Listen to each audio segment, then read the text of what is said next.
Eto na ang balita mga kababayan. Naku po, Senador Marcoleta at Boyeng Rimulya. Confrontation sa Senado. Tinigil po ang session mga kababayan na tila sinugod po nila si Marcoleta, si Tito Soto, Risa Hontiveros at Pampilo Lacson. Yung matapang na si Senador Marcoleta hindi umatras. Nako po, talagang magkakasapakan dito mga kababayan. Kasi nga, itong si Rimulya kasi, di ba, bending dalo ito. Kumampi kay Erwin Tulfo na sometimes you have to bend dalo. Siningil po sila ni Marcoleta mga kababayan na sinabihan si Rimulya na mag-sorry. Talagang tinigil po yung session ng Senado po. Dito po mga kababayan, nako, nagkainitan. Talagang mga kababayan, matindi po itong gulo sa Senado. Panoorin po natin sabay-sabay. Napakatapang ni Senador Marcoleta. Nag-isang tumayo mga kababayan. Nag-iisang nanindigan sa katwiran.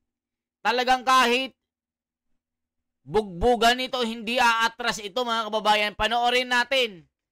Talagang matapang si Marcoleta dito. Yung katwiran ipinaglaban niya mga kababayan. Ito po. Binugbog niya ang mga school bukol dito. Tito Soto, Pampilo Lacson, Tameme, Risa Hontiveros. Nagkahilo-hilo sa hindi masagot-sagot ang mga dito. Pati itong si Gatchalian na tila nag-aabogado kay Rimulya na sinabihan ba naman na figure of speech lang daw yung sinabi ni Rimulya dito. Isipin mo, ibebending mo yung law. Mas mataas ka pa. Mas mataas pa yung tao kaysa sa batas. O tignan nyo po mga kababayan ito. Makikita natin kung sino talagang nagtataguyod ng katotohanan dito Tignan nyo itong si Gatchalian. Mga kababayan, halatado, bistado Rimulya, Tito Soto, Pampilo Lacson, Erwin Tulfo, Risa Hontiveros. Nagsama-sama, kaso pinag-untog-untog lang ni Marcoleta dito. Panoorin nyo po mga kababayan, nagkagulo sa Senado ngayon. Ito po. Mr. President, even for this issue alone, can I respectfully move that maybe we can suspend our rules? I want to hear personally the Ombudsman to say it for himself.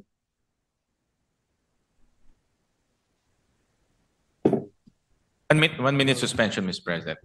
Session suspended.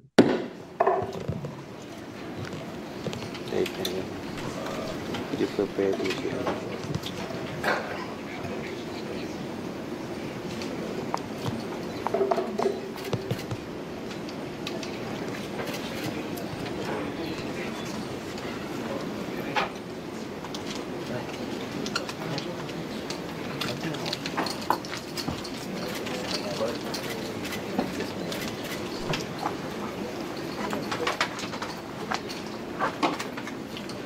Ayan, nilapitan po ng tatlong dilawan dito.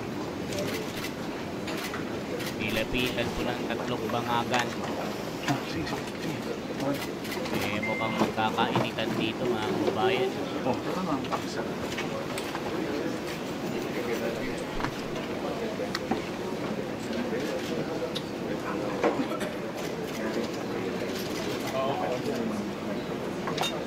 Ano kayo pinag-uusapan?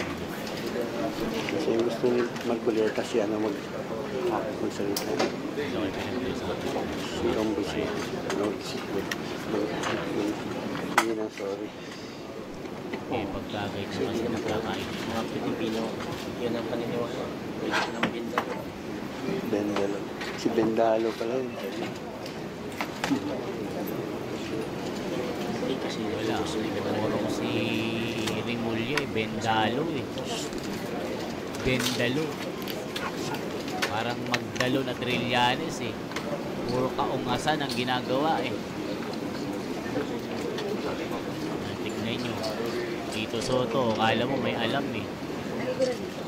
Lacson, kala mo abogado, hindi naman. Diba? Kaya abogado yung kausap nyo, hindi kayo uupra dyan. Huwag nyong ibebendalo. Tingnan nyo, tingnan mo, tumalikod na si Lacson. Hindi na masagot-sagot yung kay Marcoleta. Tingnan nyo. Diba?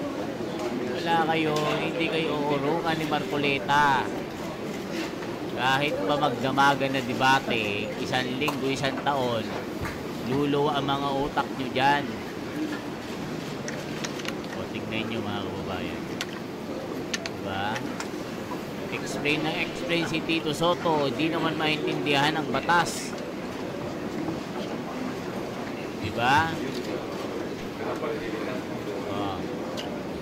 Tignan nyo si Lacson, kinabswelto si BBM, wala daw alam sa 100 billion insertion, nag-imbestiga daw siya. Kita nyo? Wala pang proper na siya lang nag-imbestiga, absuelto na agad. O tapos, yung kay Gutesa yung ginamit na salaysay, o ano ka Lacson ngayon? Iniipit mo pa si Gutesa, tas gagamitin naman ng ICI yung kanyang salaysay, lahat ng sinumpaan niya doon. O pati si Saldico. O, ano ang pinagbatayan? Si Saldico at Romualdez, aarestuhin na.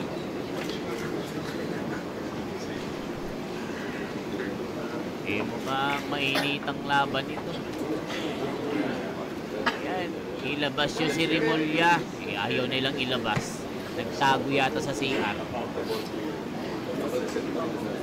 Ilabas yung si Rimulya. Sabi niya. Ayaw nila mga kababayan. Ayaw kasi nilang aminin na nagkamali sila.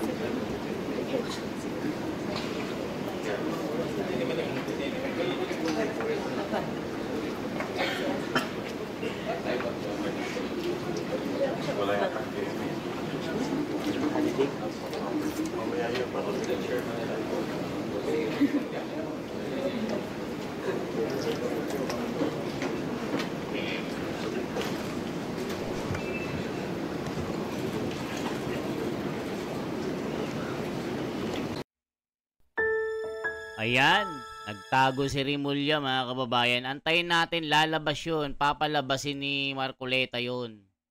Ilabas nyo si ilabas nyo si Rimulya, sabi ni Marcoleta. Huwag nyong itago. Tinatago eh. Ayaw kasi mag-sorry eh. Alam naman nilang mali sila eh. Mga kababayan eh. O i-check natin. Palabasin nyo si Rimulya. Ba't takot magsalita, sabi ni Marcoleta dito.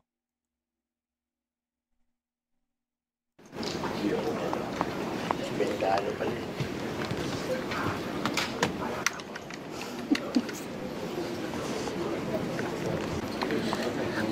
Rimulya. Ayan na. Si Rimulya ayaw magsalita. Nakameme na. Sasabihin, figure of speech lang yon, sabi ni ni Gatchalian. Hindi makaimik.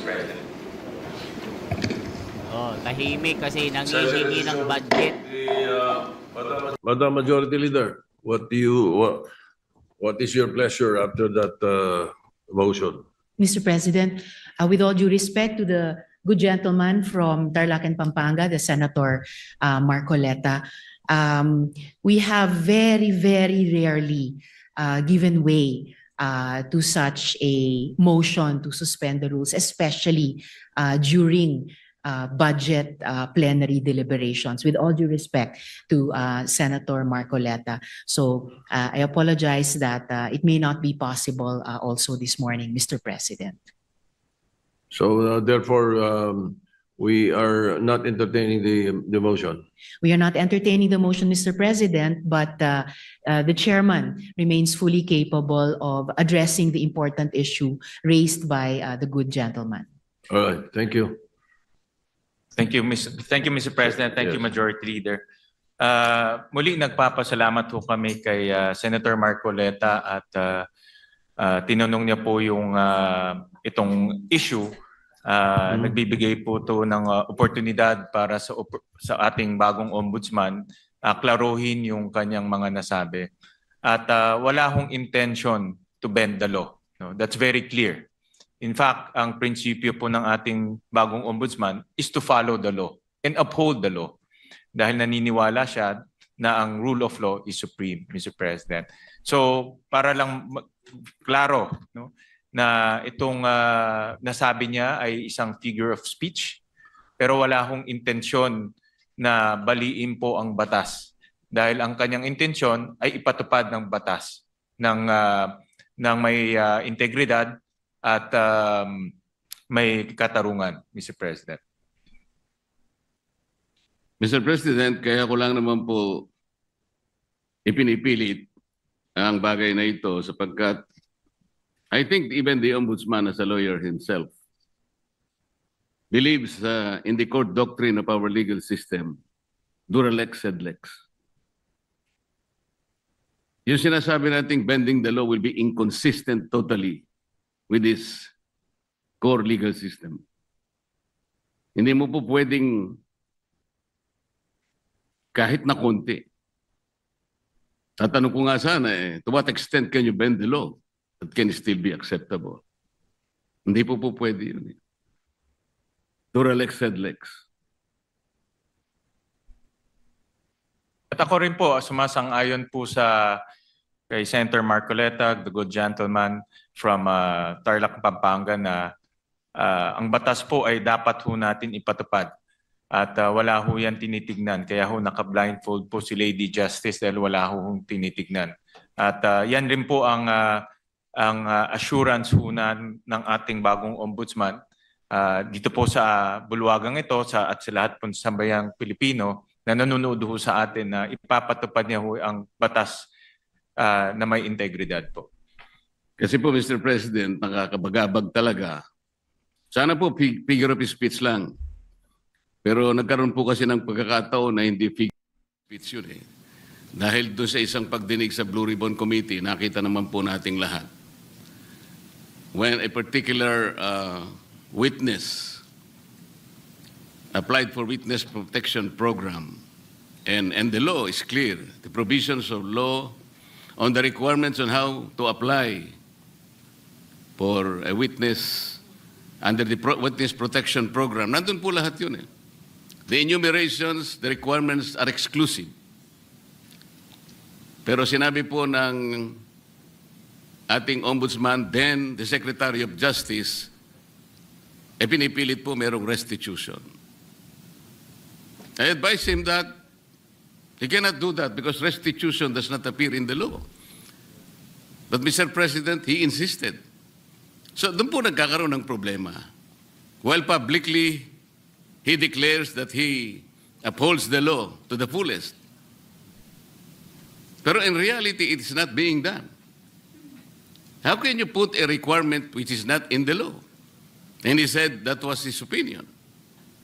His opinion will not even matter, Mr. President.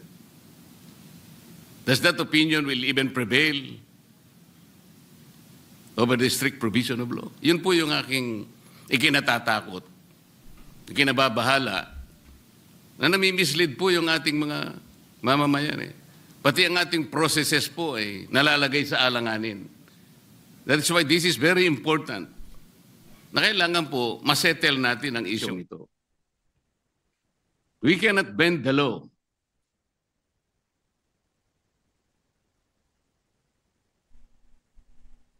Kasi po, kapag pinanatili natin yun, it is as if the ombudsman has the power to refine the law or even revolutionize the law. No one can do that, Mr. President. So yan mga kababayan ang panig ni Senador Marcoleta. Kasi nga naman itong mga bending the law, Erwin Tulfo, Gatchalian, Tito Soto, Ping Lacson, Hontiveros, mga kababayan, ay talagang mga bending the law ang mga ito. Kita nyo naman, mga tahimik sa flood control. Kita nyo, yung listahan ni Napoles Tour, sino yung mga nasa listahan ni Saldico? Ayan, mga yan. Di ba pati yung mga AFP nasa listahan din. Yun yung lumabas sa FB na viral. Na pinasinungalingan naman nila na fake news. Antayin po natin yung mga opisyal na pasabog ni Saldico kung sino-sino talaga ang mga nasa listahan. Tignan nyo. Yung grounds ng ICI para mag-issue ng warrant of arrest at ipa-aresto si Saldico, Martin Romualdez at kasama sa 17 na akusado sa pagnanakaw na ito, kinuha nila sa salaysay ni Gutesa.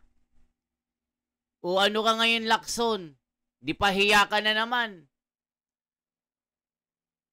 Di ba sinabihan ni Lacson na fraudulent, may panlulokong naganap dahil sa issue ng tinatawag na pirma ng abogado.